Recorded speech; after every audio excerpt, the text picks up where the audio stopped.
I'm sorry, Mrs. Coleman. They want you to use the back entrance. The woman at the front steps wouldn't meet my eyes. "I'm sorry, Mrs. Coleman," she whispered. "I was asked to have you use the service entrance around back." For a moment, I thought I'd misunderstood. Through the glass doors of Beaumont Estate, I could see my daughter-in-law Madison smiling beneath the chandeliers. Then I saw my son Ethan. He saw me too. Our eyes met, and he did nothing. I tightened my fingers around the small gift I'd brought him and turned toward the parking lot. I had almost reached my car when the mansion's front doors flew open behind me. Paige Coleman, I turned. The owner of Beaumont Estate was hurrying down the steps toward me. "If your own child stood silent while someone treated you this way, would you stay or leave? Tell me in the comments. And if stories about family dignity and the truths we sometimes discover too late speak to you, please like and subscribe." 6 days before I found myself standing outside Beaumont Estate with humiliation burning in my chest, Ethan called me on a Tuesday evening. I was sitting at my kitchen table in Charleston, sorting through a stack of mail I had ignored for several days. The house was quiet in the way it had been quiet ever since Robert died 6 years earlier. Not peaceful, just quiet. There was a difference. I still kept his coffee mug in the cabinet beside mine. I still caught myself buying the oatmeal he liked before remembering there was nobody left to eat it. And every now and then when something funny happened, I would turn toward the empty chair across from me before reality arrived. My phone rang. "Ethan." "Hey, Mom." There was something unusually warm in his voice. "Well, hello to you too," I said. I was beginning to think successful businessmen weren't allowed to call their mothers anymore. He laughed. That laugh took me backward 30 years. When Ethan was 9, he used to sit on a flour sack in the kitchen of our catering business doing homework while Robert chopped vegetables and I prepared invoices. We couldn't always afford a babysitter, so our son grew up around stainless steel counters, delivery boxes, and the smell of baked chicken. Robert and I had started Coleman Catering with almost nothing. He handled the food and transportation. I handled clients' contracts, bookkeeping, and eventually most of the event planning. There were years when 16-hour days were normal. There were Christmas mornings when Robert and I exchanged $20 gifts because Ethan needed braces. There were summers when we didn't take vacations because tuition payments were coming. We never told Ethan those things to make him feel indebted. Parents aren't supposed to hand their children an invoice for being loved. At least that was what Robert always believed. Give him the ladder, he once told me, and don't spend the rest of his life reminding him who held it. So we didn't. And Ethan climbed. College, graduate school, his first job in commercial real estate. Then bigger projects, bigger clients, better suits. By 41, he was director of business development for a prominent Charleston real estate firm. I was proud of him. Maybe too proud to notice what success was slowly taken away. "I have some news," Ethan said. I put the mail aside. "What happened?" "The promotion is basically official." I smiled immediately. "Oh, Ethan, Senior Vice President of Development," I could hear people talking behind him. "That's wonderful. It's not finalized on paper yet, but everyone knows. Your father would be so proud." There was a small pause. "Yeah," Ethan said, "I know." Then his energy returned. "Madison is throwing a party Saturday night." Of course she was. Madison could turn a new set of curtains into a catered reception. She worked in public relations and understood something I never had much patience for: the art of making ordinary events appear important. "The Beaumont Estate," Ethan continued. My hand stopped over the envelope I had been opening. "Beaumont. Yeah, you know it." I looked toward the dark window above my sink. "I've heard of it." That wasn't exactly a lie, but it wasn't the whole truth either. Ethan didn't notice. Madison got the venue. There'll be people from the firm, investors, a few local business leaders. Nothing too crazy. Nothing too crazy meant $200 a plate in Madison's language. Then Ethan said something I hadn't expected. "Mom, I really want you there." Those 6 words softened something inside me. "Are you sure? Why wouldn't I be?" I almost laughed. "Because your wife once suggested I change my blouse before meeting her friends. Because last Thanksgiving, she corrected the way I pronounced the name of a French wine in front of 8 people. Because at Lily's school fundraiser, she introduced me simply as Ethan's mom, after spending 5 minutes describing her own parents' careers. Instead, I said, 'I don't know what people wear to these things anymore. You'll look great. Just come.' 'All right. Promise, I promise.'" After we hung up, I sat there smiling longer than I care to admit. Ethan and I had not fought. That would have been easier to understand. We had simply drifted. Phone calls became shorter. Sunday dinners became monthly dinners, then occasional ones. Invitations arrived later and felt more formal. Madison never openly said I embarrassed her. She didn't need to. She had a way of turning criticism into concern. Paige, maybe the pearl earrings instead. Paige, those shoes are adorable, but the crowd tonight is a little formal. Paige let me order for the table. The menu can be confusing. Small things, individually harmless. Together they formed a message. You don't quite belong here. Robert would have challenged it immediately. I had spent years telling myself it wasn't worth causing trouble. 2 days before the party, Lily called. Grandma, my granddaughter, never entered a conversation quietly. Hello, sweetheart. Are you coming Saturday? I've been officially summoned. Yes. Her excitement made me laugh. I told Dad I want you next to me. You did. Mom has this whole seating chart, but I put your name by mine. I could imagine Madison discovering that unauthorized adjustment. Don't start an international incident over a chair. Lily giggled. Then her voice softened. I miss you. 3 words. Children sometimes say what adults spend years avoiding. I miss you too. Saturday afternoon, I stood in my bedroom staring at 3 dresses. Eventually, I chose the navy one. It wasn't expensive. Robert had bought it for our 35th anniversary. He had stood behind me while I looked at myself in the mirror and said, "That's the one." I had laughed. "You said that about the green one." "No, the green one makes you look elegant." And this, he had kissed my shoulder. "This one makes you look like you." So I wore navy. I added my pearl earrings, low heels, and a light wrap. For Ethan, I had bought a small leather-bound notebook. When he was young, Robert always carried notebooks to job sites and meetings.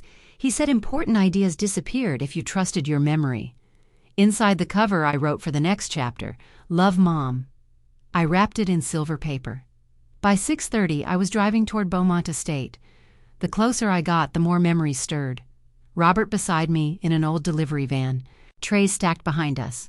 Bill Beaumont standing on a porch that desperately needed paint. Promises made during years when none of us knew whether our businesses would survive. I pushed those memories away. That story belonged to another lifetime. Tonight was about Ethan. Cars lined the circular drive when I arrived. Men in dark suits and women in evening dresses moved beneath the lights. I parked farther down and walked toward the entrance.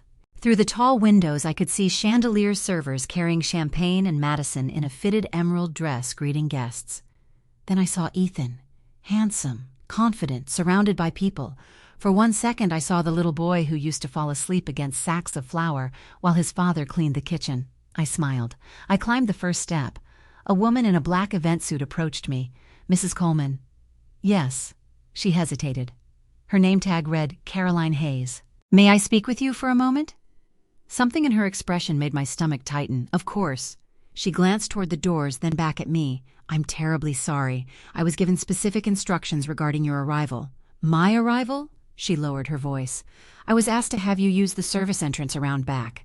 For several seconds I simply stared at her. Behind those glass doors, Madison turned in my direction. Then Ethan did too. My son saw me standing there. He saw Caroline speaking to me, and when Caroline quietly gestured toward the path leading around the building, Ethan stayed exactly where he was. That was the moment something inside me began to break. I wish I could tell you I confronted Caroline right there on the steps. I didn't. At 68, I had learned that dignity sometimes looks less dramatic than people expect.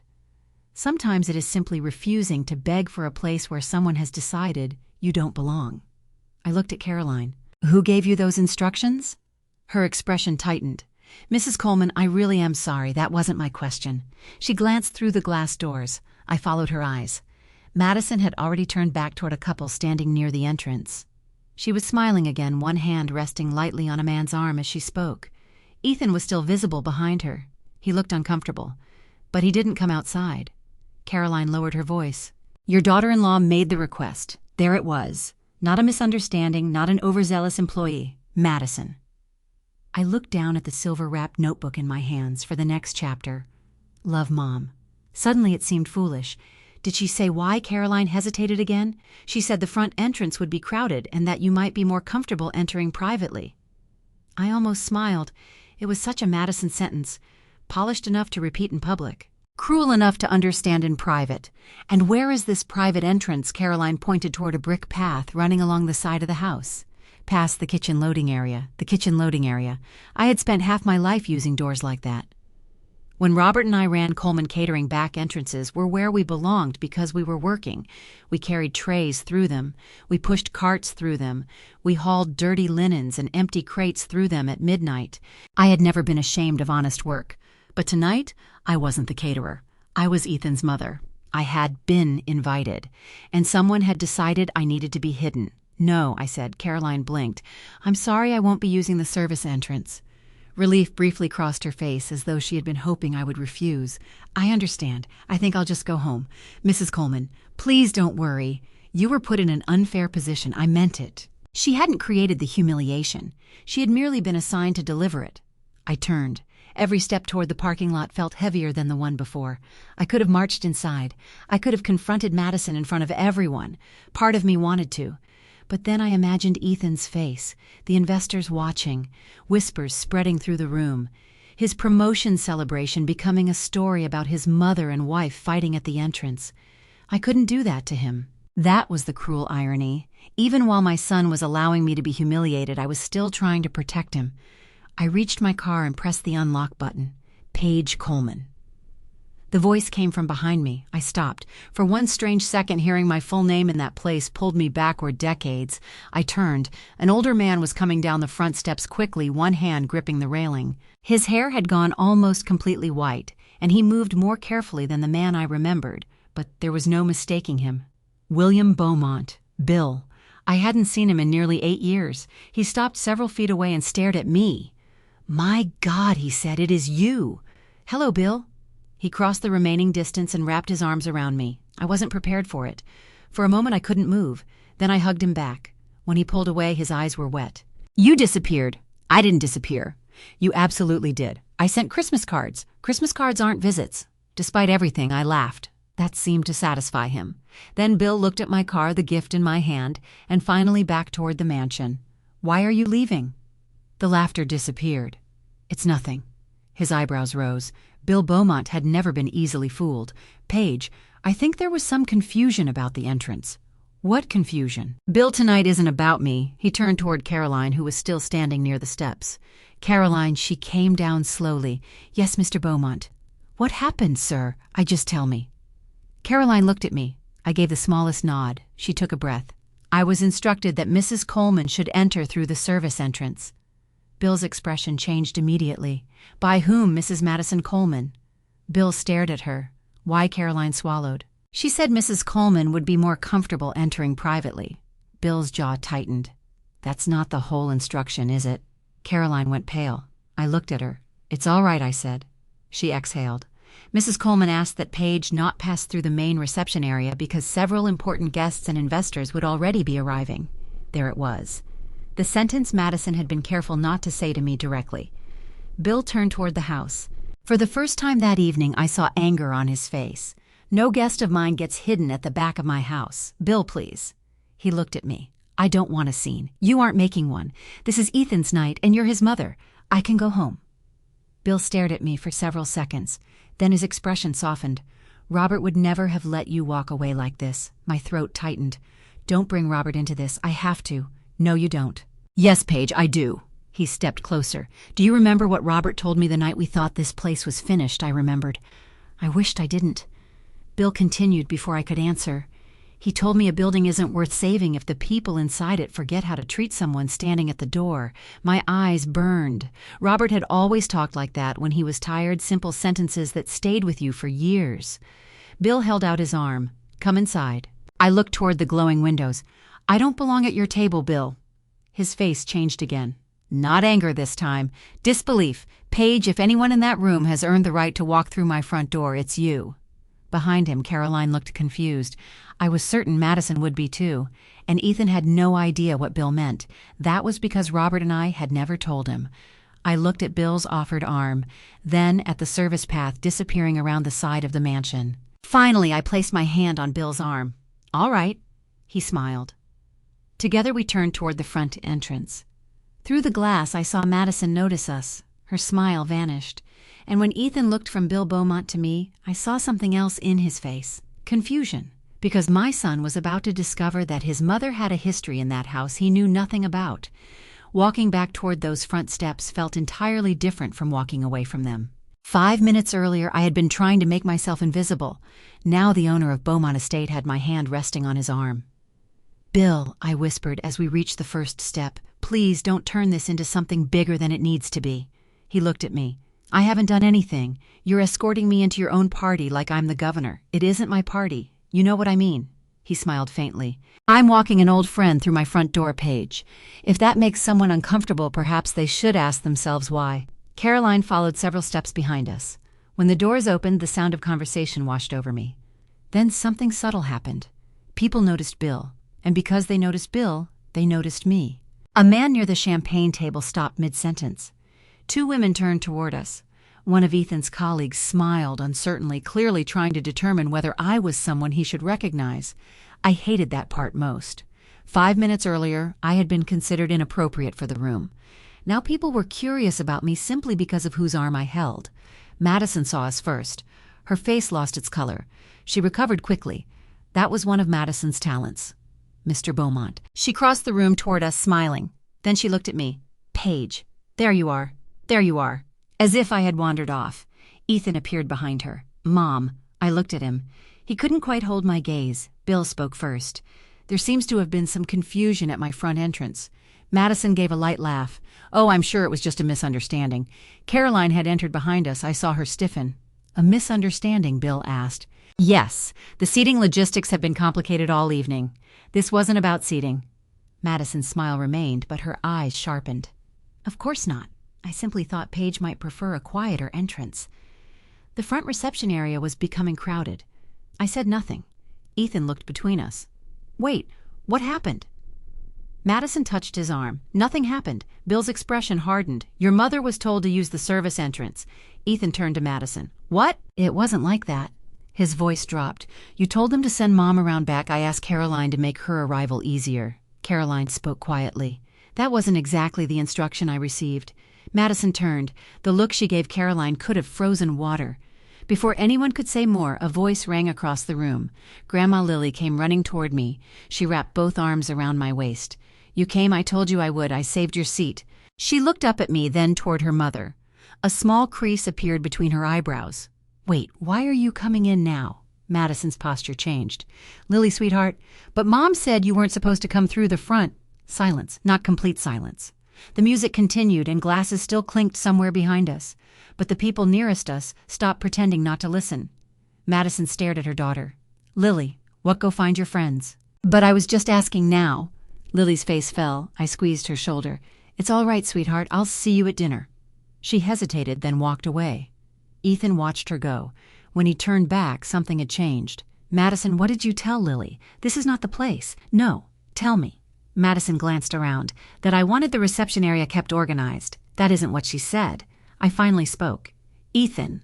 He looked at me. Did you know? His mouth opened? For a moment, he looked like a boy caught in a lie. Know what that Madison didn't want me around your guests. He rubbed the back of his neck. Mom, that's not... It's a simple question, Madison interrupted. We discussed keeping the family portion of the evening separate from the networking portion. I kept looking at Ethan. Did you know his silence answered first? Then he said Madison mentioned that tonight was important, and that maybe it would be better if you weren't pulled into conversations with investors. There it was. He hadn't ordered the back door, but he had known I was supposed to be kept away from certain people. Why, I asked. Mom, come on. No. I'd like to hear you say it. His eyes dropped. Bill stepped beside me, but I didn't need rescuing now. Madison sighed. Paige, you're making this sound much uglier than it was. I turned to her. I haven't described it at all. That stopped her. Bill looked toward the dining room. Paige will sit with me tonight. Madison blinked. I'm sorry, at my table. Oh, that's very kind, but we already have a seating chart. Bill nodded. I'm sure you do. The head table is reserved for Mr. Reynolds, the investors, and my table, Bill said calmly, is reserved for whoever I choose to sit with. Madison's lips parted. No words came. I almost declined. Then I saw Ethan. He looked embarrassed. But for the first time, I wasn't certain whether he was embarrassed by me or by himself. All right, I said. Bill smiled. Good. He led me toward the dining room. As we walked, people greeted him, and he introduced me simply. This is my old friend, Paige Coleman. Old friend? No title? No explanation? No attempt to make me sound more important than I was. And somehow that gave me back something I had almost left in the parking lot. At the table, Bill pulled out the chair beside his. Across the room, Madison was speaking urgently to Ethan. I couldn't hear them, but I saw her glance toward me twice, not with embarrassment anymore, with worry. Bill noticed too. He unfolded his napkin. You know, he said quietly, I always wondered whether Robert ever told Ethan about this place. I turned to him, about what Bill gave me a look. You know exactly what. My stomach tightened. Don't. Paige. Tonight is complicated enough. He nodded, but I could see the thought had already returned to him. A waiter poured water into my glass. At the far end of the room, Ethan was being congratulated by two executives. Madison stood beside him smiling again. But now I understood something I hadn't understood outside. Madison hadn't only wanted me away from the front entrance. She had wanted me away from certain people, from Bill, from the investors, maybe even from conversations about the property. And judging by the way she kept watching Bill and me, she was afraid of something I might say. The strange part was I had no intention of saying anything, but Bill Beaumont clearly did. He leaned toward me. "Paige, there are things your son should probably know." I stared at him. Not tonight. Bill looked across the room at Ethan, then back at me. We may not get to choose when the past decides to walk through the front door. And for the first time that evening, I wondered whether Madison's carefully planned party was about to become something none of us had expected. Dinner began 20 minutes later. By then, Madison had recovered enough to look almost effortless again. Almost. From my seat beside Bill, I watched her move through the dining room, checking on guests and speaking quietly to servers. To anyone who hadn't witnessed what happened at the entrance, she was the perfect hostess. But every few minutes, her eyes returned to our table, especially when Bill spoke to me. "You still make that ridiculous peach cobbler?" he asked. I laughed. "Robert's recipe." That wasn't an answer. "Christmas and Thanksgiving. Then I've been deprived for 8 years. You survived. Barely." For the first time that evening, I relaxed. There was something comforting about talking to someone who had known me before I became Ethan's mother or Madison's mother-in-law. Bill had known Robert and me when we were simply Paige and Robert Coleman, two exhausted people trying to build a business without losing our house. "Do you remember the Langford wedding?" Bill asked. I groaned. "Don't." "What happened?" asked the man seated across from us. Bill grinned. "Storm knocked out the power 40 minutes before dinner." "And your backup generator failed," I added. Bill pointed at me. "Exactly. We finished cooking half the meal on portable propane burners, and Robert lit the service hall with camping lanterns." The man across from us laughed. "Sounds like a disaster." "It was," I said. Bill shook his head. "It was the night I realized the Colemans were the people you wanted beside you when everything went wrong." I looked down at my plate. Compliments had always made me uncomfortable, especially when they involved Robert. Ethan appeared beside the table. "Mind if I steal my mother for a second?" Bill looked up. "Actually, sit down." Ethan hesitated. Bill nodded toward an empty chair. "We were just talking about your father." That got him. Ethan sat. "What about Dad, the early days here?" Ethan looked at me. "You catered events at Beaumont, quite a few. You never told me that. You were young. I mean later." I shrugged. It never seemed important. Bill gave a low chuckle. "Your mother has a strange definition of important." I shot him a warning glance. He ignored it. "Robert was one of the reasons this place survived its early years." Ethan smiled politely. "Because of the catering, not exactly." "Bill?" My voice was quiet, but he heard the warning. He looked at me for a moment. Then he leaned back. "Your parents helped me through a difficult period." Ethan turned toward me.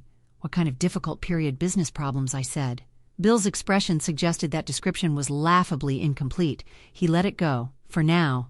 Ethan looked around the elegant dining room. "I can't imagine this place ever struggling." "Oh, it struggled," Bill said. "There was a time when I thought I'd lose every brick." "When?" "About 27 years ago." Ethan frowned. "I would have been 14. About that." He looked at me again. "And Dad helped you? Your father and your mother?" I felt the conversation slipping somewhere I didn't want it to go. "We all helped each other back then." Bill shook his head. "No, Paige, that's not quite what happened." I put my fork down. "Bill." This time he stopped. Ethan noticed. "What, aren't you telling me nothing that needs discussing tonight?" Before he could push further, Madison appeared. "There you are." Her hand settled on Ethan's shoulder. "Mark Reynolds has been looking for you." Ethan glanced toward the head table. "I'll be there in a minute. He wanted to introduce you to the Whitmore group." I said I'll be there. Madison's smile tightened. Then she looked at Bill. "I hope you're enjoying dinner." "Very much. We're so grateful you agreed to host us." Bill smiled politely. "You rented the ballroom, Madison. You don't need to be grateful." Something flickered in her face. "Of course," Ethan stood. "Mom will talk later." I nodded. As they walked away, I noticed Madison whisper something to him. He shook his head. She whispered again. Bill followed my gaze. You know what tonight it really is, don't you? A promotion party. That's the wrapping paper. I turned toward him. What do you mean? He took a sip of water. Ethan's firm has been courting me for almost 4 months. My stomach tightened. For what, the South Acreage? I knew exactly which land he meant. The gardens behind the old carriage house, the wooded strip running toward the marsh, and the parcel beyond it. What do they want with it? Luxury residences. 38 units according to their latest proposal. I stared at him. And Ethan is handling it. He's leading the development negotiations. Suddenly the guest list made sense. The investors, the executives, Madison's obsession with presentation. This party isn't really about his promotion. Oh, I'm sure they're celebrating that too. But putting me in a room with their investors is hardly accidental. Have you agreed to sell? No. Do you plan to? Bill looked toward the windows. I haven't decided. Across the room, Ethan stood beside a gray-haired man while Madison introduced him to another couple. He looked confident. Professional, exactly as Madison wanted him to look. Does Ethan know you and Robert were friends? Not until tonight, apparently. And Madison Bill's expression changed. I think Madison knows more than Ethan does. That surprised me. Why? She asked my assistant several questions before booking the estate, about previous business relationships, former vendors, people associated with the property. My chest tightened. Did she ask about me? Not by name as far as I know? I looked toward Madison. She was smiling at someone, but her eyes found mine almost immediately. For the first time, I wondered whether her decision to keep me away from investors had been about more than appearances. Bill placed his napkin beside his plate. Ethan's firm seems very confident about the project, about getting the land. You said you haven't agreed? I haven't. Then why are they confident Bill studied me? Because they think I'm the only person they need to convince. I went still. He held my gaze. Bill. He didn't answer. He didn't have to. A memory came back to me. Robert sitting at our old kitchen table 27 years earlier. A legal folder open beneath his hands. Bill pacing near the window. Me signing my name beneath Robert's. I had not thought about those papers in years. I lowered my voice. Is that agreement still active? Bill nodded once.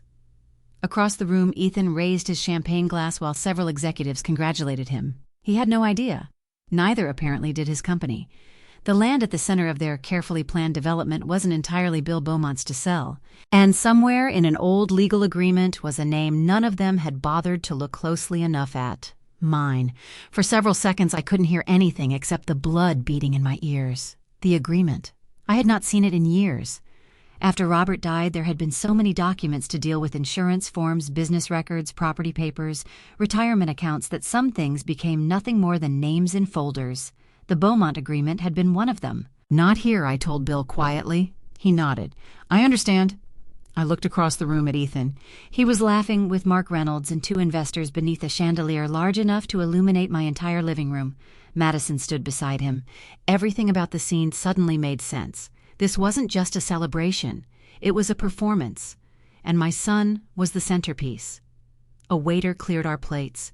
I excused myself and headed toward the hallway near the garden doors. I needed air. Before I reached them, I heard voices around the corner. Madison, you need to get back to Reynolds. Then Ethan.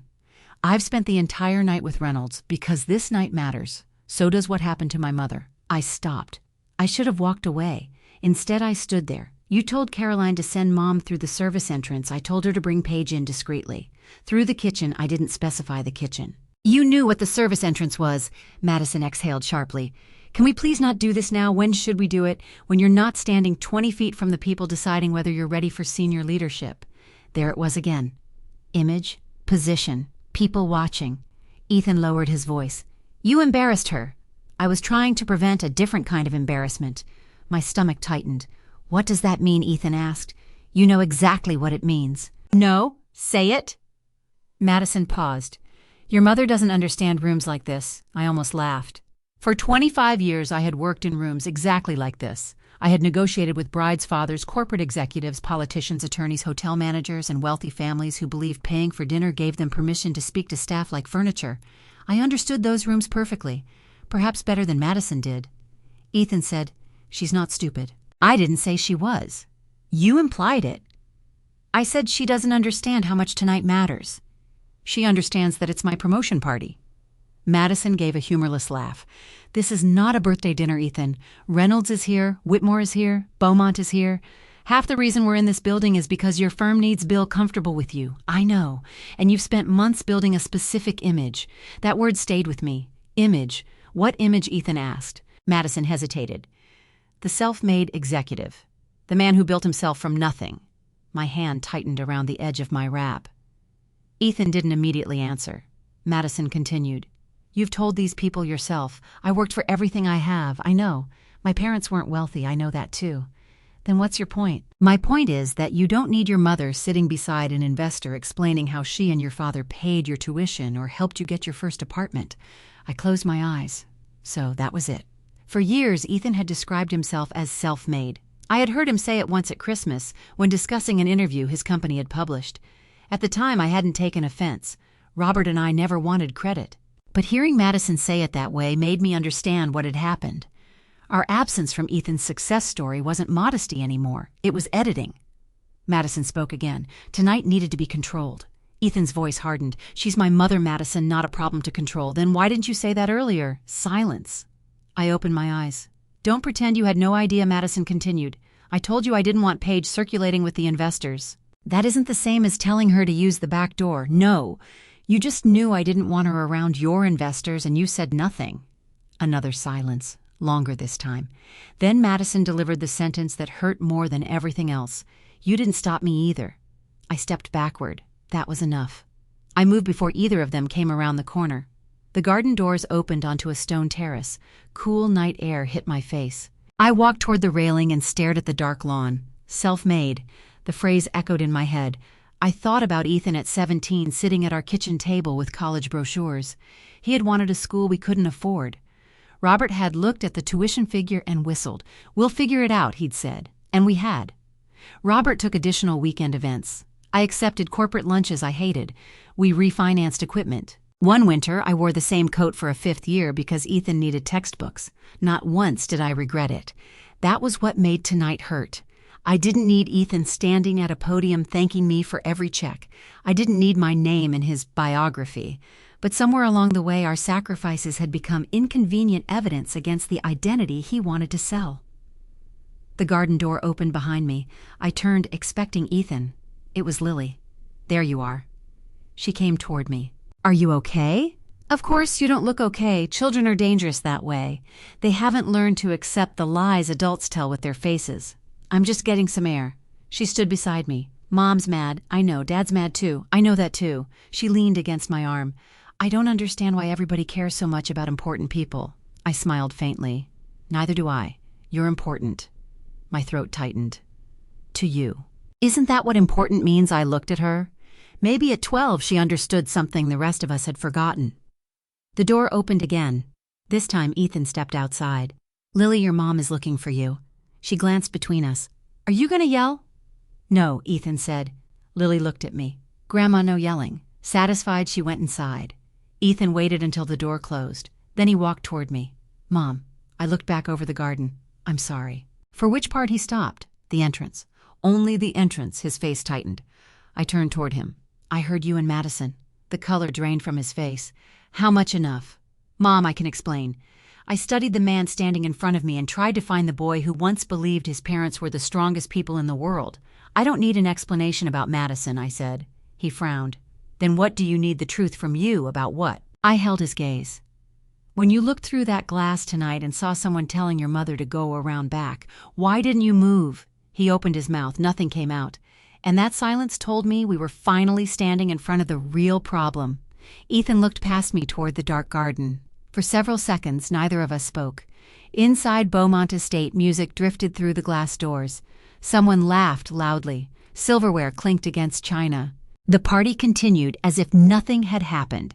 Finally, Ethan rubbed his hand across his jaw. I didn't understand what Caroline was saying to you. I stared at him. Ethan, I saw you talking to her. I didn't know she was telling you to go around back, but you knew Madison didn't want me around the investors. His eyes dropped. Yes. The word was barely audible. There was something almost relieving about hearing it. A painful truth is still easier to hold than a polished lie. How long did you know since earlier this week? And what exactly did Madison tell you she said tonight needed to stay focused? Focused on what? The Beaumont project, Reynolds, the investors, my promotion. And I threatened that no. Then why keep me away from them, Mom? It's complicated. I almost smiled. Complicated is what people call something when the simple answer makes them uncomfortable. His face tightened. You don't understand the pressure I'm under. There it was, not an apology, a defense. Then explain it. If this project works, it changes everything for me. Reynolds has spent 2 years deciding whether I'm senior leadership material. One bad impression matters. I folded my arms. And what impression was I going to make? That isn't what I meant. Then help me understand. He paced 2 steps away. These people are different. I noticed. They drink expensive wine. Mom, what? You make jokes when you're uncomfortable, and you avoid questions when you're ashamed. That stopped him. I regretted the word the moment it left my mouth. Not because it was untrue, because his face told me it had landed exactly where I intended. I'm not ashamed of you. Then what are you afraid they'll see? He stared at me. I stepped closer. When did being my son become something you had to manage? His eyes shifted away. I thought of all the times Robert had warned me not to solve every problem for Ethan. He has to learn to stand in his own weather, Robert used to say. Maybe I had protected Ethan too much. Even tonight, my first instinct had been to leave quietly so his party wouldn't be disturbed. I worked for everything I have, Ethan said. I know. I didn't get handed a job. I know that too. I spent years building my career. Yes, Ethan. Then why does everyone keep acting like saying I'm self-made is some kind of betrayal? Because nobody is self-made. He frowned. I never asked you and Dad to sacrifice everything. No, you were our child. Children aren't supposed to negotiate the terms of their parents' love. He looked frustrated. So now we're going to list everything you did for me? No. It sounds like it. That hurt. I took a breath before answering. Your father worked 16-hour days because he believed you deserved choices he never had.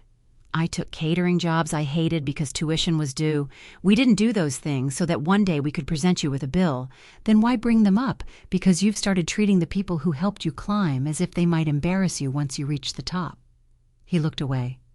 I continued more quietly. I don't need credit, Ethan. Mom, I don't need you telling investors that your mother paid for textbooks or your father worked weekends. I don't need a plaque. I don't need gratitude speeches. My voice trembled despite my effort to control it, but I will not be hidden. He finally looked at me. I didn't tell her to send you through the back. No, I swear, I believe you. Relief appeared on his face too quickly. Then I finished. But you gave her permission to believe she could. His expression fell. You knew she wanted me kept away from people who mattered to you. You didn't ask why. You didn't tell her no. I should have. Yes, I made a mistake. It was more than a mistake. What do you want me to say? The truth. I am telling you the truth. No, you're telling me enough truth to end the argument. He went silent. I looked toward the mansion. When Caroline pointed toward that service path, I looked through the glass and saw you. He closed his eyes briefly. I saw you too. I know. I should have come out. Yes, I don't know why I didn't. I did. But I needed him to discover it himself. I think you do. Before he could answer, the garden door opened. Bill stepped outside. He looked between us. Am I interrupting? Yes, Ethan said. No, I said at the same time. Bill raised an eyebrow. That's helpful. Despite everything, I almost laughed. He walked toward us. Paige, I need a few minutes with you. Can it wait? I'd rather it didn't. Something in his tone changed the atmosphere. Ethan noticed, too. What is this about? Bill looked at me before answering. The old partnership agreement? Ethan frowned. What partnership agreement? I felt that old memory return again. Robert at our kitchen table, legal papers, Bill exhausted and frightened, my signature beneath Robert's. Bill, I warned, I know, he said. But after what you asked me earlier, I checked with my attorney. My stomach tightened. And the agreement is still active exactly as written. Ethan looked from Bill to me. What agreement? Bill didn't answer him. This concerns Paige first. She's my mother, and she's also the party named in the agreement. Ethan stared at me. I could see his mind working. What does that mean? I wasn't ready to answer. Not yet. Bill gestured toward the house. My library is private. I looked at Ethan. We'll finish our conversation later. Mom, wait. I paused. His voice softened. Is this about the Beaumont property? Bill and I exchanged a glance. That was enough. Ethan's face changed. For the first time all night, ambition disappeared from his expression. In its place was uncertainty. Mom, I walked toward the doors with Bill. Behind me, Ethan called again. What does Dad have to do with Beaumont Estate? I stopped with my hand on the door. For 27 years, Robert and I had kept one chapter of our lives almost entirely to ourselves. Not because it was shameful, because we had never believed generosity needed an audience. I looked back at my son. More than you know. Then I followed Bill inside. Bill's library was at the opposite end of Beaumont Estate, away from the ballroom and the music. The moment he closed the heavy wooden door behind us, the party became a distant hum. I stood near the fireplace while Bill walked toward an antique cabinet built into the wall. "You still keep everything on paper?" I asked. At my age, paper doesn't suddenly ask me to update a password. Despite myself, I smiled. Robert would have liked that answer. Bill unlocked the cabinet and pulled out a thick brown folder. When he placed it on the desk, I recognized my husband's handwriting before I saw anything else. Beaumont. One word. Black ink. Robert's block letters. My chest tightened. I haven't seen that handwriting in 6 years. Bill's expression softened. "I'm sorry." I ran my fingers over the folder. "What exactly did your attorney say that the agreement remains enforceable?" I looked up. After all this time, nothing in the ownership structure changed. Bill opened the folder. The documents inside smelled faintly of old paper. There were bank notices, property surveys, legal correspondence, and finally the agreement. 27 years disappeared. I was 41 again. Ethan was 14. Coleman Catering was finally making enough money that Robert and I had begun talking about replacing our delivery van. Bill, meanwhile, was drowning. Beaumont Estate looked impressive from the road, but behind the columns and gardens was a business barely surviving. Repairs had drained his reserves. 2 major events had canceled. A loan had been called early. One rainy evening, Bill came to our house. Robert listened, whilst he explained that the bank was preparing to seize part of the property. "How much time?" Robert asked. 3 weeks. "How much money?" Bill told us. I remember staring at my husband. The amount was almost exactly what we had saved over several years. Money meant for new equipment, a better van, security. After Bill left, Robert and I sat at the kitchen table until nearly 2 in the morning. "We could lose it," I told him. "I know. We have Ethan. I know." "We're finally stable. I know that too." I became frustrated. "Then stop saying you know." Robert took my hand. "Paige, I'm not saying we give Bill the money. What are you saying we invest?" That was Robert. Generous but never careless. Over the following days, attorneys created an agreement. Our money helped restructure the immediate debt.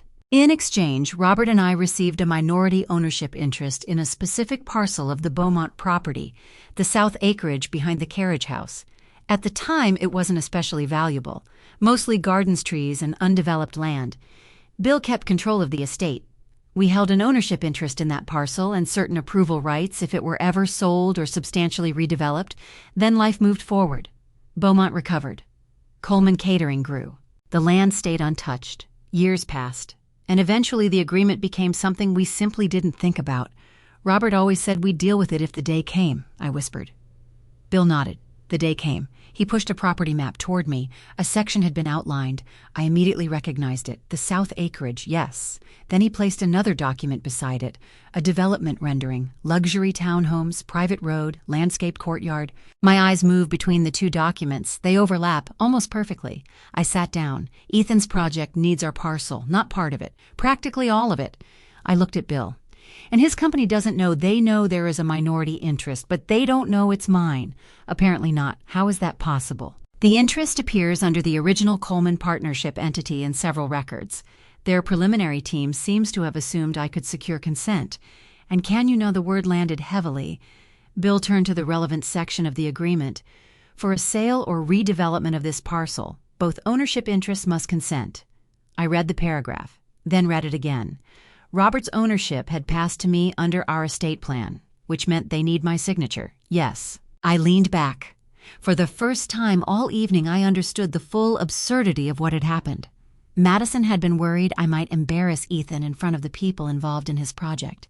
She had tried to send me behind the building, and the project they were celebrating could not move forward without me. I should have felt satisfaction. I didn't. I felt tired. This isn't funny, Bill. I didn't say it was. You're smiling. Only because Robert would appreciate the irony. I looked toward the closed library door. Ethan doesn't know any of this. No, I should have told him years ago. Why? Because maybe Bill's voice was firm. Don't do that to yourself. I looked at him. Ethan didn't need to know you owned land to treat you with respect. That silenced me. He was right. If Ethan only defended me after discovering I had something he needed that wasn't respect, that was leverage. What happens now? I asked. Nothing unless you want it to. You've been negotiating with them. I've been listening. Would you sell Bill's side?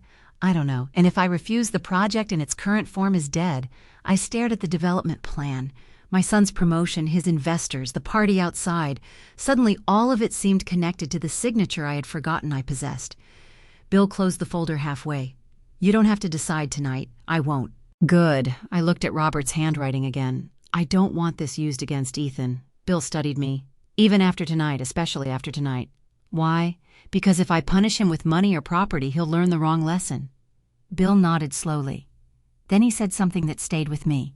"They were worried about which door you'd walk through." I looked up. "They should have been worried about whether you'd open one for them." Before I could answer, someone knocked. "Mr. Beaumont," it was Caroline. Bill opened the door slightly. "What is it Mr. Coleman is asking for his mother?" I stood. Outside that library, my son was waiting. 10 minutes earlier, Ethan had thought I was simply his retired mother who didn't belong among his investors. Now I carried a truth capable of changing the biggest deal of his career. But as I walked toward the door, I knew one thing with absolute certainty. I wasn't going to use that truth for revenge. I was going to find out who my son became once he learned that the woman he'd allowed to be sent around back was the woman whose signature everyone inside needed. Ethan was waiting outside the library. Madison stood beside him. The moment I stepped into the hallway, I could tell something had changed. Ethan looked confused and worried. Madison looked frightened. "Mom," Ethan said, "can we talk?" "We already were. I mean about the property." Bill stepped out behind me carrying the folder. Madison's eyes went straight to it. "What property?" she asked. Ethan looked at her. "The Beaumont development." Her face remained composed, but only barely. "What does Paige have to do with the development?" Bill answered. "Quite a lot." Madison turned toward him. "I don't understand. 27 years ago, Robert and Paige invested in Beaumont Estate when the business was in financial trouble." Ethan stared at me. "You invested here, yes. How much that isn't important. It seems important."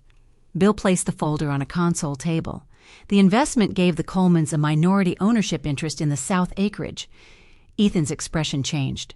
He knew immediately which acreage Bill meant. "The South parcel, yes. The parcel in our development plan, yes." Ethan looked at me as if I had suddenly become someone else. Dad owned part of it, we both did.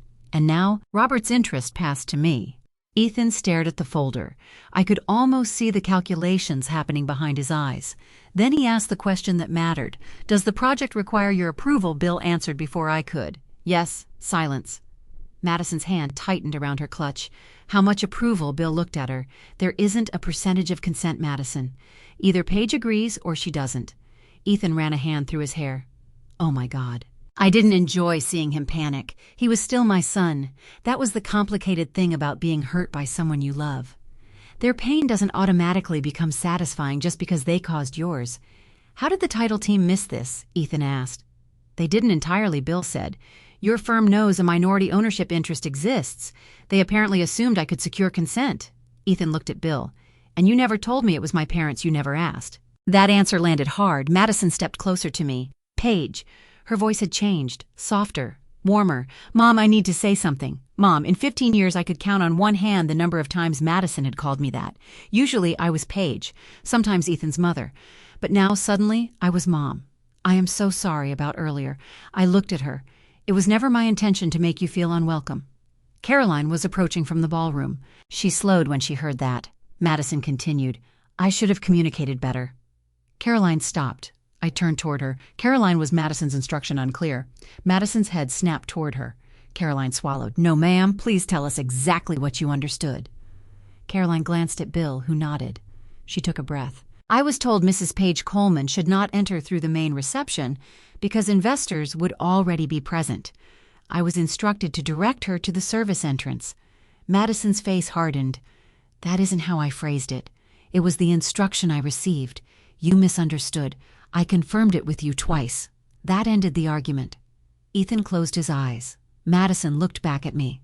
"Paige, I made a terrible judgment call. 5 minutes ago, it had been a misunderstanding. Now that she knew about the land, it had become a terrible judgment call." I wondered what it would become if she learned I intended to sign. "I'm sorry," she said again. "I heard you. Can you forgive me? This isn't the moment to ask me that." Her expression tightened. Ethan stepped between us. "Mom, nobody is asking you to decide anything tonight." Then he hesitated. I almost laughed.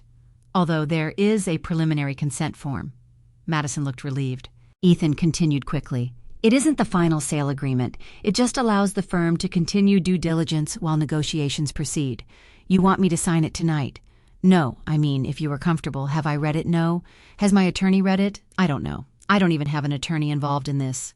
Ethan exhaled. Right. Then why would I sign it? It doesn't commit you to the final transaction. That isn't what I asked. Madison stepped in. Paige, this project has been in development for months, I understand. Ethan has worked incredibly hard, I know. And after everything Ethan has done for you, I would think? She stopped too late. The hallway became silent. I looked directly at her. After everything Ethan has done for me, Madison's lips parted. I only meant, what exactly has Ethan done for me? She looked at Ethan. He looked miserable. I wasn't asking to humiliate him. I genuinely wanted to hear the answer. Madison couldn't provide one. Bill broke the silence. That's an interesting question. Bill, I said. He raised his hand slightly and said nothing more. Ethan stepped toward me. Mom, I'm not asking you to repay anything, I know. And Madison shouldn't have said that. I know that too. I just need you to understand how important this project is. I do. Then you'll consider it, yes. Relief crossed his face, but not tonight. His relief disappeared. I need to read everything. I need independent legal advice. And I need to understand exactly what you're proposing to do with land Robert and I helped preserve. Madison's jaw tightened. How long will that take? I looked at her. As long as it takes. Bill smiled faintly. I turned toward Caroline. Would you mind bringing my wrap? Of course. Ethan frowned. You're leaving? Yes. Mom, please don't leave angry. I am angry. His face fell. But I'm not leaving because I'm angry. I'm leaving because I've had enough for one night. Caroline returned with my wrap. I took the silver package from where I had left it beside my chair. For a second I considered handing it to Ethan. Instead, I kept it. Not to punish him. The words I had written inside no longer felt right. For the next chapter. His next chapter had already begun. He simply didn't know what kind of man he wanted to be in it. Bill walked me toward the entrance. This time nobody suggested another door. At the top of the front steps I paused. Ethan stood several feet behind us. Mom! I turned. Will you call me tomorrow? Yes. Promise. I looked at him. The same word he'd used when inviting me. This time it carried much more weight. I promise. Then I walked down the front steps of Beaumont Estate. No hiding, no service corridor, no shame. And for the first time that night, the person uncertain about where he belonged wasn't me. It was my son. Ethan arrived at my house at 9 the next morning. No Madison, no expensive suit, no polished smile meant for investors. He wore jeans, an old gray sweatshirt, and the expression of a man who hadn't slept much. I opened the door. You're early. You said you'd call. It isn't noon yet. I know. For a moment we simply looked at each other. Then I stepped aside. Coffee, please. He followed me into the kitchen. That room had seen every version of Ethan. The toddler who threw cereal on the floor, the teenager who slammed doors, the college student who came home exhausted and hungry, the ambitious young man who once sat at that table describing his first real estate job while Robert listened as though Ethan had been elected president. Now he sat in Robert's old chair. I placed coffee in front of him. Mom, about last night. Before we talk about last night, I want to show you something. I walked into the hallway and opened the closet beneath the stairs. On the top shelf was a brown storage box, Robert's box. I carried it to the kitchen table. Ethan frowned. What is that, your father's records? I opened the lid. Robert saved everything. Receipts, bank statements, letters, warranty cards for appliances we hadn't owned in 20 years. I pulled out the first folder. College. Ethan gave a nervous laugh. You still have my tuition bills, your father did. I handed him a statement from his freshman year. He read the amount, then another, then another. His expression slowly changed. This can't be right. It is. I had scholarships. You did. I thought they covered most of it. They covered some. He looked at me. How did you pay the rest? We worked, Mom. We also refinanced some equipment. His head came up. You borrowed against the catering business for part of it. Why didn't you tell me? Because you were 19. He stared at the paper. I pulled out another folder. Inside were records from the year Ethan graduated. First apartment deposit. Used car loan assistance. A check Robert had written when Ethan moved to Atlanta for his first job. Ethan picked it up. $3,000. You needed a deposit. I thought Dad had extra money that year. We didn't. He looked at me. What did you do? I postponed replacing the catering van. His face tightened. That van barely ran, I remember. Dad hated that thing. He hated your landlord more. A small laugh escaped Ethan before disappearing. Then I found the letters. Not financial records. Letters Ethan had sent from college. Dad, I got an A on the economics exam. Mom, don't worry, I'm eating. I think I finally know what I want to do after graduation. Robert had saved every one. Ethan held them carefully. Why are you showing me this? Not because you owe me. It feels like you think I do. No. I sat across from him. Your father kept those because he was proud of you, not because he was keeping score. Ethan stared at one of the letters. He never told me. Of course he didn't. Why? Because giving you an opportunity was the point. Getting credit wasn't. His eyes filled. He looked down quickly, but I had already seen it. I've been telling people I'm self-made. I know. I didn't mean you and Dad did nothing. I know that too. He rubbed his forehead. When I started at Harrison Development, everyone around me came from money. Reynolds went to boarding school. Parker's father owns half a shipping company. One guy got his first apartment from his grandmother. I listened. I hated telling them Dad catered weddings. Why, I don't know. Yes, you do. He looked at me because I felt smaller. There it was. Not cruelty, fear. I started changing the story, he continued. Not lying exactly, just leaving things out. Those can become the same thing, I know. He swallowed. Then people started calling me self-made, and I liked it, because it made you feel equal to them. He nodded, and Madison understood that. She helped me build the image. I leaned back. An image of what someone who belonged. I felt more sadness than anger. Ethan, your father, walked into rooms full of millionaires carrying food trays and never once thought they were better than him. I know. No, I don't think you did. His eyes dropped. I was ashamed. The admission was barely a whisper. Of us, of where I came from, that includes us. He nodded. A tear slid down his cheek. I saw you outside last night, I know. I knew something was wrong. I said nothing. I could have walked out. Yes, I should have. Yes. I didn't because Reynolds was talking to me. There was no defense in his voice now, only disgust with himself. I saw my mother standing outside, and I decided the conversation I was having was more important. I let the silence sit between us. Then Ethan looked toward the box. Madison shouldn't have done what she did. No, she made the decision, yes. His eyes met mine. But I made it possible. That was the first thing he'd said since arriving that sounded like real accountability. I nodded. Yes, Ethan, you did. He breathed out slowly. I don't know how to fix that. You don't fix it by getting me to sign a piece of paper. I know. Do you? Yes. He pushed the Beaumont project folder he had brought with him across the table. I brought everything. I didn't touch it. I want you to have your own lawyer review it.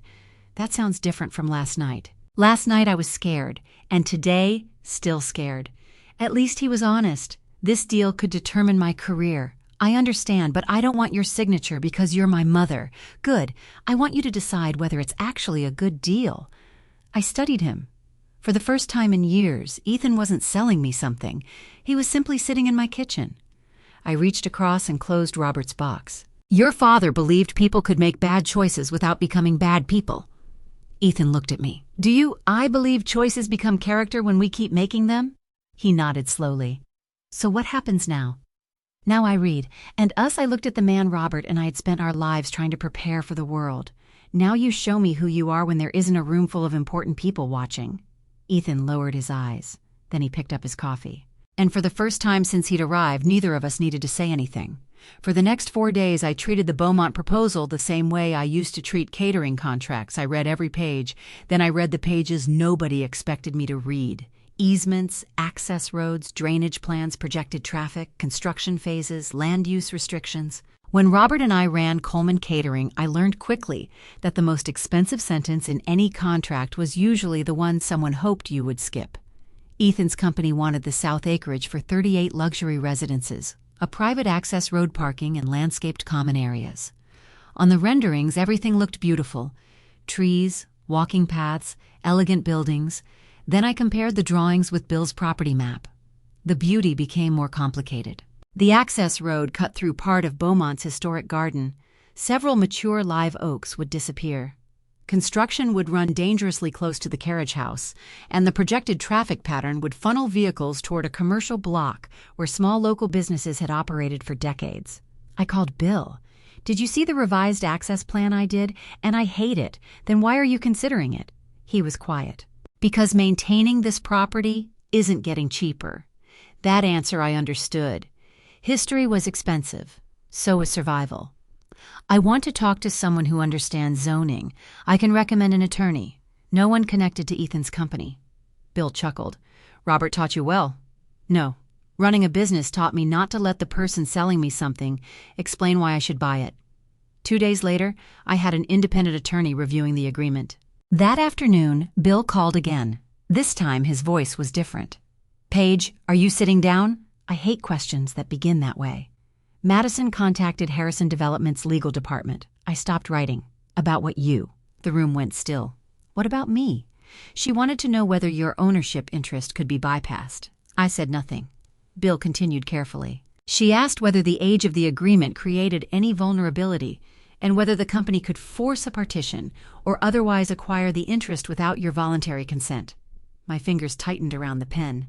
How do you know one of their attorneys called mine? He wanted clarification on the ownership structure. Does Ethan know? I don't think so. I stood and walked toward the kitchen window.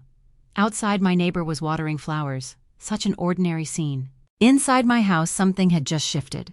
Madison had apologized. She had called me Mom. She had looked me in the eyes and asked for forgiveness. Then she had gone looking for a way around me. Paige, I'm here. What do you want to do? The night of the party, I had refused to use my ownership as revenge. I still refused, but forgiveness without boundaries wasn't kindness. It was permission. I want to see you tomorrow. I'll be here. And Bill. Yes. Don't tell Ethan yet. He hesitated. All right.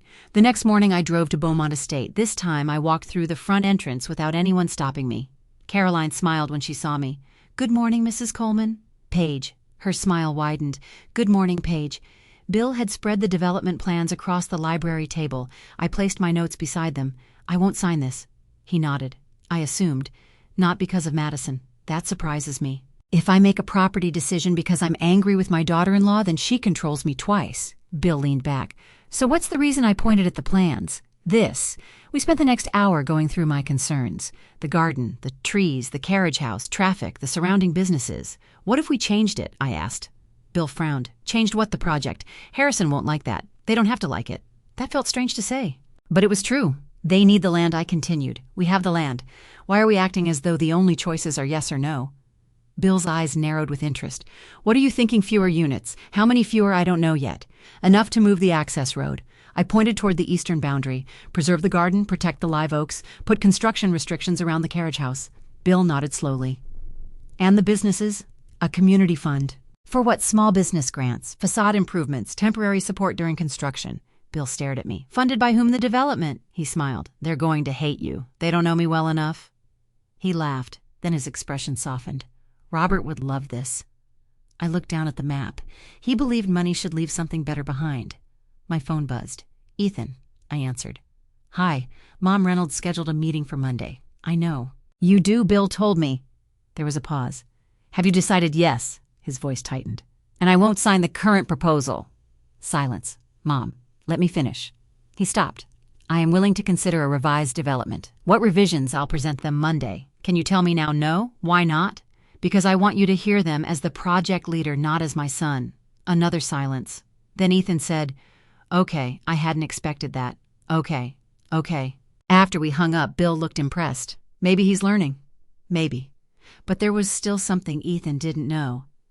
Madison had tried to go around me. And Monday's meeting would force more than a property decision.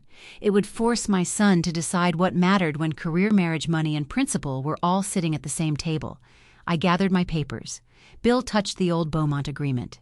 Are you sure you don't want to kill the deal? I looked around the library Robert had helped save 27 years earlier. No. I thought about being sent toward the service entrance. I don't want to close a door just because someone once tried to close one on me. I placed my hand over the revised map. I want to make sure that if we open this one, other people don't get pushed aside. And for the first time since that humiliating night, I wasn't reacting to what Madison had done. I was deciding what I would do next. Monday morning, I arrived at Harrison Development 10 minutes early. The receptionist looked at my Navy folder, then at me. Mrs. Coleman? Yes, they're expecting you in the executive conference room. That sentence almost made me smile. A week earlier, I had apparently been unsuitable for the front entrance of my son's party. Now an executive conference room was waiting for me. Bill arrived moments later. You nervous? He asked. Should I be? Probably. Then no. He laughed. We entered together. Ethan was already seated at the long walnut table. Madison sat beside him. Across from them were Mark Reynolds, Ethan's division president, 2 attorneys, the project finance director, and a development executive named Charles Whitaker. Ethan stood when he saw me. "Morning, Mom." "Good morning." Madison gave me a careful smile. "Paige, no Mom today." That told me plenty. Bill and I sat opposite them. Reynolds opened the meeting. "Mrs. Coleman, thank you for coming. I understand there has been some confusion regarding the ownership structure. No confusion on my end." Charles Whitaker leaned forward. "We'd like to make this straightforward for you." I looked at him. How thoughtful. He either missed the sarcasm or ignored it. This is a sophisticated development transaction. Minority ownership structures can seem complicated if you haven't worked extensively in commercial real estate. Ethan shifted uncomfortably. I opened my folder. I ran contracts, payroll, vendor agreements, financing, insurance, and commercial leases for more than 25 years. Whitaker smiled. "Of course, but real estate development has particular complexities," I noticed. I pulled out the site plan. "For example, your proposed western easement conflicts with the landscaping preservation language in Section 14 of the existing Beaumont Agreement." His smile disappeared. I continued. "And your projected traffic model appears to use weekday averages rather than peak event traffic at Beaumont Estate. Was that intentional?" The finance director looked toward Whitaker. Nobody answered immediately. I turned to Paige. "Also, your construction schedule allows heavy vehicle access within the root protection zone of 6 mature live oaks. Has an arborist signed off on that?" Reynolds looked at Ethan. Has when Ethan glanced at the project manager. "Not to my knowledge." Whitaker cleared his throat. "These are technical matters we can address after preliminary consent." "No?" He blinked. "No. These are matters you address before I give preliminary consent." Bill leaned back, visibly enjoying himself. Madison wasn't. Reynolds folded his hands. "Mrs. Coleman, what exactly are you proposing?" I slid copies of my revised conditions across the table. 26 residences instead of 38. Whitaker shook his head immediately. "That destroys the projected return. It reduces it. Substantially. Then you'll have to decide whether a smaller return is better than no project." The room went quiet. I continued. "The access road moves east. The historic garden remains untouched. The live oaks receive permanent protection. Construction around the carriage house is restricted." Reynolds read silently. "And this," he tapped the final page, "a community fund. For neighboring businesses, yes." Whitaker scoffed. "This isn't a charitable project. No. It's a development entering an existing community. We're already bringing economic activity and disruption." Madison finally spoke. "Paige, surely some of this could be negotiated later." I looked at her. "That is how people lose leverage." Her expression tightened. Whitaker pushed the papers away. "This is unrealistic. Then don't do the project." Ethan looked at me sharply. Reynolds leaned back. "Let's be clear. Without your consent, the south acreage cannot be incorporated, correct? And you will not consent under the existing plan." "Correct." Madison turned toward Ethan. "Say something." He looked at her. "What do you want me to say? That this project has been worked on for months? That your team has invested thousands of hours? That your career is attached to this?" Ethan's jaw tightened. "Madison, no. She needs to understand what's at stake." "I understand exactly what's at stake," I said. Madison looked at me. "Do you?" Ethan interrupted. "Enough." The word was quiet but firm. Everyone looked at him. Reynolds spoke. "Ethan, you're leading this development. What's your recommendation?" I watched my son. This was the moment. No garden conversation, no kitchen table, no private apology. Here were the people whose approval he had chased for years. Here was the career he had been afraid to risk. Madison leaned toward him. "The existing project is financially stronger." Ethan stared at the revised plan. Then he looked at me. For a moment I saw fear. Then something steadier replaced it. "My recommendation is that we revise the project." Madison froze. Whitaker stared at him. "Excuse me." Ethan straightened. "My mother is right about the access issue. She's right about the preservation language. And she's right that we treated minority consent like a formality instead of an ownership right." Reynolds's face gave nothing away. "You understand what you're recommending?" "Yes, 26 units may not meet our return threshold." "Then we run the numbers again." Whitaker leaned forward. "You're willing to compromise the entire deal over trees and a grant fund?" Ethan looked at him. "No, I'm unwilling to pretend the people who own the land don't get to decide what happens to it." My throat tightened. Madison whispered, "Ethan, think about what you're doing." He turned toward her. "I am." She looked stunned. "You could lose the promotion." He was silent for a moment. Then he said, "Maybe." Madison stared at him. Ethan looked toward Reynolds. But if my promotion depends on pressuring my own mother into signing something she doesn't believe in, I shouldn't have it. Nobody moved. I looked down at my hands. I hadn't expected the words to affect me so deeply, not because Ethan had chosen me. I didn't want him choosing his mother over his career simply because I was his mother. What mattered was that for once he had chosen to stand somewhere because he believed it was right. Reynolds closed the proposal. "We'll rerun the feasibility analysis." Whitaker began to protest. Reynolds raised a hand. "That's enough." The meeting was over. As everyone gathered their papers, Madison walked out without looking at me. Ethan remained behind. I stood. "Mom," I turned. "Did I do the right thing?" I studied him. "That depends." "On what?" "Whether you still believe it was right tomorrow if they take the promotion away." He absorbed that, then nodded. "I think I will." Bill and I walked toward the door. Behind us, Reynolds called Ethan's name. My son turned back toward the table. I didn't know whether his career had just changed forever, but as I stepped into the hallway, I realized something more important had changed. For the first time since I had seen him through the glass doors of Beaumont Estate, Ethan hadn't stayed silent. For 3 days after the meeting, nobody knew whether there was still a Beaumont project. Harrison Development's finance team re-ran the numbers, then they ran them again. 26 residences produced a profit, just not the profit Charles Whitaker wanted. On Thursday afternoon, Ethan called me. "They're threatening to walk. I was trimming rosemary on my back porch." "Are they threatening or are they walking threatening?" "Then they haven't walked." "Mom, this isn't one of your catering negotiations. People threatening to leave because they don't like the price sounds exactly like catering." He laughed despite himself. Then his voice became serious. "Reynolds says Whitaker wants the project shelved. And what do you think?" A pause. "I think we should keep negotiating. Then tell him." I did. That mattered. A week earlier, Ethan had been afraid to interrupt an investor conversation to defend his mother. Now he was arguing with executives over a project he had once believed would make his career. The next morning, Bill called. His voice sounded suspiciously cheerful. "I have news." Harrison walked no. "Then why do you sound happy?" "Because they're no longer the only people interested." I stopped pouring coffee. "What happened?" "Word travels." I hate sentences that begin that way. "A regional investment group heard we were considering a smaller preservation-focused development, and they want to see the revised concept." I sat down. "Are they serious enough to request financials?" That changed everything. Harrison could threaten to leave only while they believed we were afraid of losing them. Now we weren't. By Monday, Reynolds had requested another meeting. But before that happened, something far more personal broke open. Ethan and Madison came to my house Sunday afternoon to pick up Lily. She had spent Saturday night with me. I was in the kitchen packing leftover cookies into a container when their voices rose in the living room. "This is exactly what I said would happen," Madison snapped. Ethan answered quietly. "Keep your voice down. Why, Paige knows how I feel." I stepped toward the doorway but stopped before entering. "This project was supposed to secure your promotion," Madison continued. "Now Reynolds is questioning everything. He's questioning the financial model because your mother changed it. My mother owns part of the property. And suddenly everyone acts like that makes her a development expert." I walked into the room. Madison saw me. "Paige, if you have something to say about me, you don't need to say it from the next room." Ethan stood. "Mom, this isn't necessary." "No, it probably is."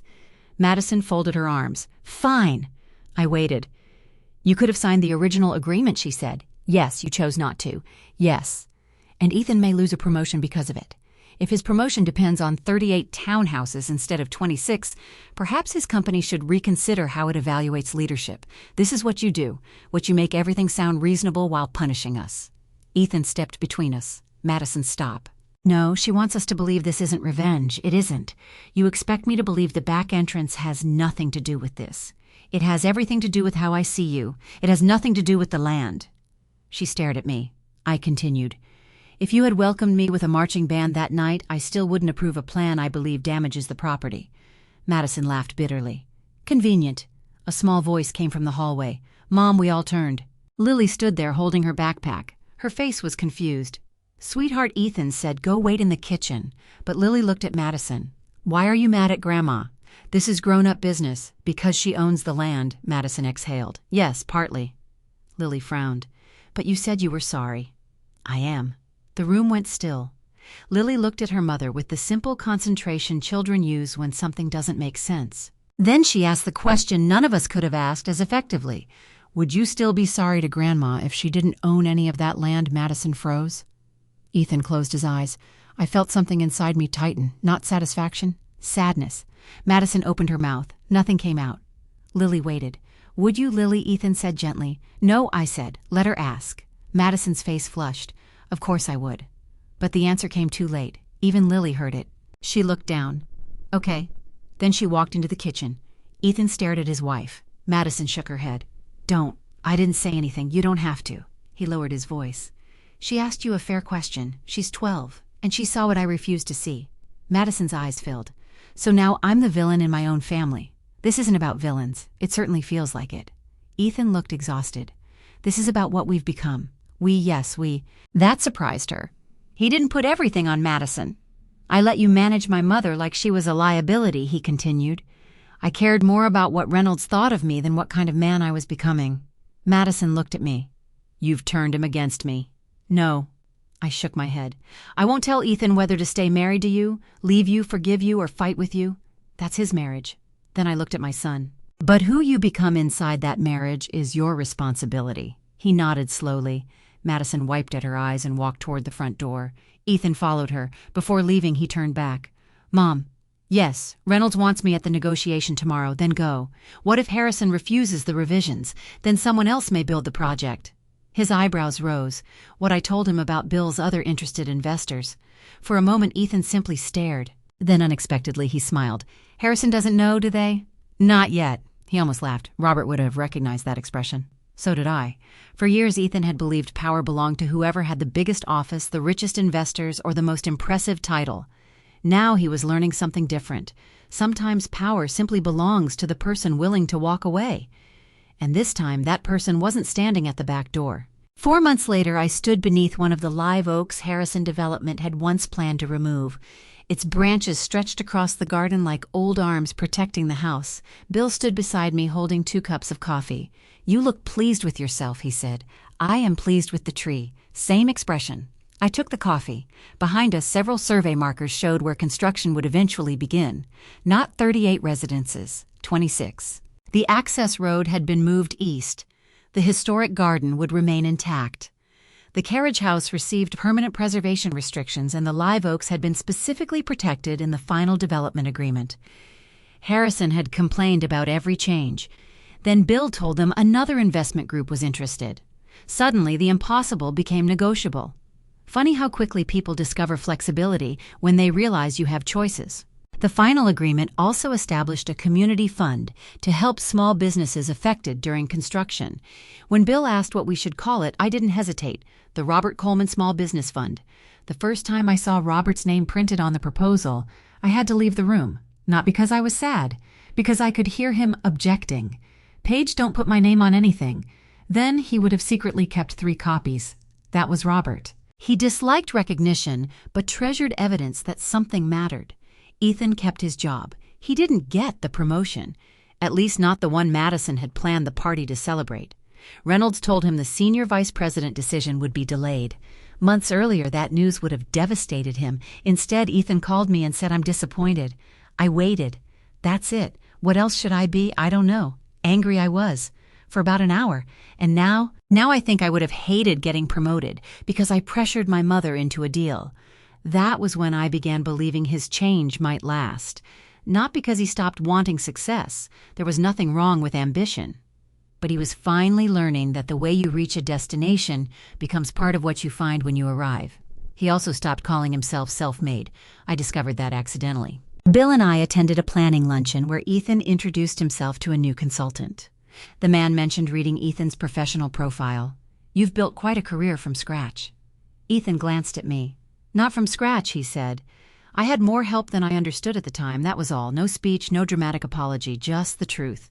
Madison was more complicated. She apologized to me again 3 weeks after the argument at my house. This time there were no contracts waiting to be signed. No investors. No reason for her to need anything from me. I was cruel, she said. We were sitting on my porch. Yes, she flinched. Perhaps she had expected me to make forgiveness easier. I was obsessed with how people saw us. I know. I thought if everything looked perfect, eventually I'd feel secure. Did it work? She gave a sad laugh. No, I didn't tell her everything was fine. It wasn't. I want us to start over, she said. I don't. Her eyes widened. I continued before she could misunderstand.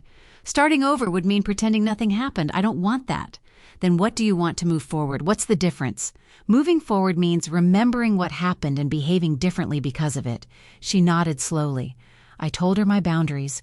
No comments about my clothes. No correcting me in front of people. No deciding which conversations I was suitable for. And never again using Lily to manage adult relationships. Madison agreed. Trust did not return because she agreed. Trust doesn't work like a light switch. It came back in inches. Sometimes it moved backward. Ethan and Madison began marriage counseling. I never asked what they discussed. That belonged to them. What I noticed was that Ethan stopped automatically checking Madison's expression before making decisions. And Madison began catching herself before turning every family gathering into a performance. They weren't fixed. People aren't furniture. But they were trying. Ethan's visits changed too. Before Beaumont, he usually came because something needed doing. A holiday, a birthday, a family obligation. Then one Saturday morning my doorbell rang. He stood outside holding 2 coffees. "What's wrong?" I asked. "Nothing." "What do you need nothing?" "Are you sick?" He laughed. "Can I come in?" We sat on the porch. For nearly an hour we talked about absolutely nothing important. A neighbor's new fence, Lily's science project, a terrible restaurant he'd visited. At one point I realized Ethan hadn't checked his phone in 20 minutes. Robert would have considered that a miracle. You know, Ethan said Dad would have liked sitting out here. He did. I wish I'd done it more. You were busy growing up. I stayed busy after I was grown. I looked at him. You can regret yesterday without wasting today regretting it. He smiled. That sounds like Dad. It was, of course. We drank our coffee. No property, no contract, no apology. Just mother and son. Months earlier I thought healing would arrive in some grand moment. I had imagined Ethan making a perfect apology or Madison finally understanding exactly how deeply she had hurt me. But healing wasn't dramatic. It was Ethan showing up with coffee. It was Madison asking before rearranging Thanksgiving plans. It was Lily no longer looking nervous when all of us sat at the same table. It was me learning that forgiveness did not require surrendering my boundaries. That afternoon at Beaumont, Bill and I walked back toward the house. Construction equipment waited beyond the protected garden. Next spring, Bill said we should hold the first fundraiser here. For the fund, where else I looked toward the front entrance. For 1 second I saw myself standing there again in my navy dress holding Ethan's silver-wrapped gift while Caroline pointed toward the service path. The memory still hurt. Maybe it always would. But it no longer controlled what came afterward. When I asked, "April," I smiled, "then let's do it properly." Bill grinned. Front entrance, I looked at him. Only one I plan on using. And as we walked beneath the old live oaks toward Beaumont Estate, I realized the greatest thing we had preserved wasn't the garden. It was the possibility that something damaged could still grow differently. 1 year after the night I was told to use the back entrance, I found myself standing at the bottom of the same stone steps. Beaumont Estate looked almost exactly as it had that evening. The white columns, the tall windows, the warm chandeliers glowing behind the glass. But I was different. "Grandma, are you coming?" Lily stood 2 steps above me. She was 13 now and had somehow grown several inches without asking anyone's permission. "I'm coming. You're just staring." I know. She came back down. Then she looked at my dress. "You wore the same one." I smiled. The navy dress. Robert's favorite. I thought it deserved a better memory. Lily slipped her hand into mine. Together we looked toward the entrance. A banner inside announced the inaugural fundraiser for the Robert Coleman Small Business Fund. Local restaurant owners, shopkeepers, contractors, investors, and community leaders filled the ballroom. The fund had already approved its first grants. One went to a family bakery replacing equipment after a flood. Another helped a young woman expand her cleaning business. A third helped a small auto shop survive road construction near its property. Robert would have hated the attention attached to his name, and loved every person the money helped. Paige Coleman came through the doors. A year earlier she had stood on those steps unable to look me in the eye. Now she came straight toward me and hugged me. "You look beautiful. Thank you." She glanced at the dress and recognized it. "Is that the same one?" Her expression softened. Good. Caroline had remained at Beaumont Estate. Over the past year we had become unlikely friends. She once apologized again for what happened. I told her she didn't need to. She had been placed in an unfair position and had eventually told the truth when doing so could have cost her job. That mattered. "Bill is already inside," she said. "He's pretending he isn't nervous. He's terrible at pretending." "I know." Lily tugged my hand. "Come on." We climbed. Halfway up, I saw Bill through the glass. He spotted me and smiled. For a second, I expected him to come outside. Then he stayed where he was. I understood why. He didn't need to rescue me this time. Someone else was already moving toward the door. Ethan. He stepped outside. He wore a dark suit but no tie, and there was something easier about him now. "Mom, hello." He looked at my dress. I remember that. I should hope so. His eyes dropped briefly. I wish I didn't remember why. I don't. That surprised him. Really. I wish it hadn't happened. That's different. He considered that, then nodded. Fair enough. He offered me his hand. I looked at it, then at him. "Are you escorting me? I thought I'd try. I know the way." "I know." I took his hand anyway. Lily walked on my other side. Together we entered Beaumont Estate. Nobody stopped us. Nobody redirected us. And yet the moment didn't feel triumphant in the way I once imagined justice should feel. It felt quiet, right. Bill met us inside. About time. I was outside 30 seconds. I'm 73. 30 seconds matters. I hugged him. The evening began. There were speeches from local business owners and a presentation about the preservation work around Beaumont Estate. Then Bill stepped to the microphone. "I've been told to keep this short." I called from my table. "For once, listen." People laughed. Bill pointed at me. "That woman has been telling me what to do for nearly 30 years. More laughter. Then he spoke about Robert. Not the investment, not the money. He told them about the man who showed up when things were difficult. About loyalty. About building businesses that didn't forget people. When Bill finished, Ethan approached the microphone. I hadn't known he planned to speak. He looked nervous. That was new. Ethan had spoken before rooms full of executives without blinking. But tonight, he looked toward me before beginning. "A year ago, I stood in this room celebrating what I thought was success." The room quieted. I believed success meant being respected by the right people, having the right title, and proving I belonged in rooms like this. My throat tightened. I was so focused on impressing people that I failed to respect someone who had been there long before any of them knew my name. He looked directly at me. "This is my mother, Paige Coleman." Every eye in the room turned toward me. A year earlier, that would have made me uncomfortable. This time I let them look. Everything good I ever built started with what she and my father gave me. Ethan paused. "Not just money, opportunity, work ethic, second chances." His voice caught slightly. "I spent years calling myself self-made. I wasn't. None of us are." I felt Lily squeeze my hand beneath the table. Ethan didn't tell the story of the back entrance. He didn't need to. This wasn't a public confession designed to earn forgiveness. It was something simpler. He was finally telling the truth about where he came from. After the applause, Ethan returned to the table. "Too much," he whispered. "Almost." He smiled. Later, I stepped outside for air. I stood at the top of the front staircase and looked toward the side of the building. Beyond the hedges was the narrow path leading to the service entrance. I remembered Caroline pointing toward it. I remembered the humiliation. Most of all, I remembered Ethan seeing me and remaining inside. For a long time, I thought that was the story. It wasn't.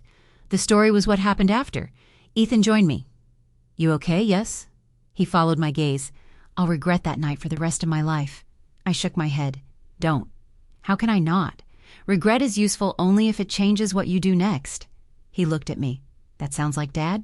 "Everything wise I say eventually turns out to be something Robert said first." Ethan laughed. Lily came outside. "Why is everyone standing around dessert is coming? That I said is a serious matter." She took my hand. Ethan offered his arm. I took that too. As we walked back through the main entrance, I finally understood what I had wanted all along. Not revenge, not Ethan's humiliation, not Madison's defeat. I wanted my son to stop being ashamed of where he began. People will sometimes try to decide which door you deserve, the front, the back, the one nobody notices. But a door never determines your worth, and sometimes the most powerful thing you can do is refuse to let someone else's shame become your own. Looking back, I realized the cruelest part of that night wasn't being told to use the service entrance. It was seeing my son through the glass and watching him remain still. Madison gave the instruction, but Ethan's silence allowed it to happen. That's something I've learned about families' hurt isn't always caused by the person who says the cruel thing. Sometimes it comes from the person who loves you, but decides staying comfortable is easier than standing beside you. Robert and I never raised Ethan expecting repayment.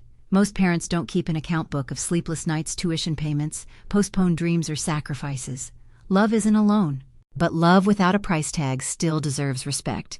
When Ethan discovered I owned part of the land his project needed, I suddenly had power. I could have used it to humiliate him. I could have destroyed the deal simply because I was hurt. But revenge would have allowed that back entrance to define me. Instead, I learned something more valuable. Forgiveness and boundaries can exist together. You can love someone and still say, "You may never treat me that way again." You can forgive without pretending nothing happened. And people who truly regret hurting you should be willing to rebuild trust through actions, not demand that you erase the past. Ethan wasn't healed by one apology. Neither was our relationship. He changed through choices. He spoke when silence would have benefited him. He risked something he valued. He stopped hiding his beginnings. And slowly I learned to trust him again. So let me ask you, if you had been standing in my place that night, would you have gone through the back entrance, walked away, or turned around and confronted your family? And after discovering that your signature controlled the deal your son desperately needed, would you have signed? Could you forgive Madison? I'd genuinely like to know what you would have done. Share your thoughts in the comments. And if this story reminded you that dignity should never depend on someone else's approval, please like and subscribe for more stories about family betrayal, second chances, and the strength it sometimes takes to walk through the front door again.